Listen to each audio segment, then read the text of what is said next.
নমস্কার বন্ধুরা, আমি পপিন। আমার রান্নাঘরে আপনাদের সবাইকে স্বাগত। আমার আজকের রেসিপি পুঁটি মাছ দিয়ে লাল শাক। গরম গরম ধোয়া ওঠা ভাতের সাথে কিন্তু এই রকম লাল শাক হলে পুরো ভাতটাই খাওয়া হয়ে যাবে, শুধুমাত্র লাল শাক দিয়ে। এতটাই ভালো হয় খেতে। অনেক পুরনো সাবেকি একটি রান্না, আমরা সবাই করতে পারি, কিন্তু আমি কি করে তৈরি করি সেটাই আপনাদের সাথে শেয়ার করছি। চলুন দেখে নেওয়া যাক আজকের লাল শাকের রেসিপিটা। কিন্তু ভিডিওটি শুরু করবার আগে আপনাদের কাছে একটি অনুরোধ রইল। আমার চ্যানেলে যদি নতুন কোনো বন্ধু হয়ে থাকেন, আমার চ্যানেলটাকে সাবস্ক্রাইব করে পাশে বেল নোটিফিকেশনটা প্রেস করে দেবেন। তাহলে আমি যখনই কোনো নতুন রেসিপি আপনাদের সাথে শেয়ার করব, সবার প্রথমে নোটিফিকেশনটা আপনাদের কাছে পৌঁছে যাবে। দেখে নেওয়া যাক আজকের পুঁটি মাছ দিয়ে লাল শাকের রেসিপিটা। এখন কড়াইতে সর্ষের তেল দিয়ে দিলাম। তেলটা ভালো মতন গরম হয়ে গেলে এক এক করে লবণ হলুদ মাখানো মাছগুলোকে তেলের মধ্যে দিয়ে দিলাম। মাছগুলোকে উল্টে পাল্টে ভেজে নেব। মাছগুলো এক সাইডে ভাজা হয়ে গেছে, অপর সাইডে মাছগুলোকে পাল্টিয়ে নিচ্ছি।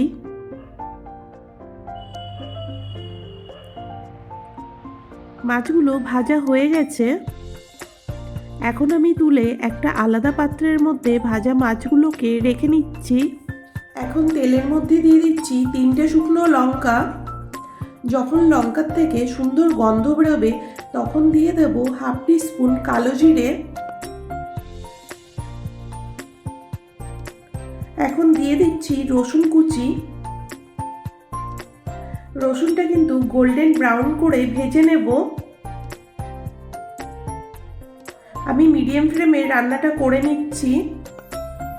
এখন দিয়ে দিচ্ছি একটা মিডিয়াম সাইজের পেঁয়াজ কুচি। পেঁয়াজটা সফট হওয়া পর্যন্ত ভেজে নিতে হবে। যখন দেখবেন পেঁয়াজটা সফট হয়ে যাবে তখন দিয়ে দেব কেটে রাখা লাল শাকগুলোকে দিয়ে দিলাম। আমি শাকটাকে ধুয়ে ভালো করে পরিষ্কার করে নিয়েছিলাম। শাকটা দেখতে কিন্তু অনেকটা মনে হচ্ছে, রান্না করতে করতে শাকটা কমে একদম অল্প হয়ে যাবে। এখন আমি দিয়ে দিলাম হলুদ, লবণ দিয়ে দিলাম। লবণ হলুদটা শাকের সাথে ভালো করে মিশিয়ে নিচ্ছি। আমার লবণ একটু কম মনে হলো, এই জন্য আমি আরেকটু লবণ অ্যাড করে দিলাম। 3 থেকে 4 মিনিট রান্না করার পরে দেখুন শাকটা পরিমাণে অনেকটা কমে গেছে। এখন দিয়ে দিচ্ছি 3টে চেরা কাঁচা লঙ্কা। দেখুন শাকের থেকে জল বেরিয়ে এসেছে। এখন আমি ভেজে রাখা মাছগুলোকে শাকের মধ্যে দিয়ে দিলাম। শাকের মধ্যে জল থাকতে থাকতে আমি ভেজে রাখা মাছগুলোকে শাকের মধ্যে দিয়ে দেব।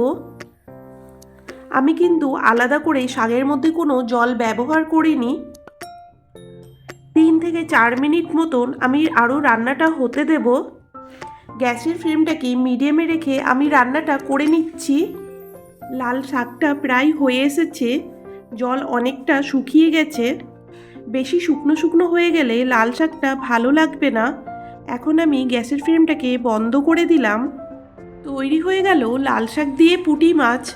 খুবই অল্প উপকরণ দিয়ে তৈরি হয়ে গেল। গরম গরম ভাতের সাথে খেতে কিন্তু ভালো লাগে।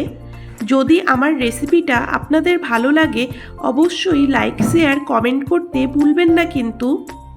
আজকে এই পর্যন্ত, আবারও হাজির হয়ে যাব নতুন কোনো রেসিপি নিয়ে।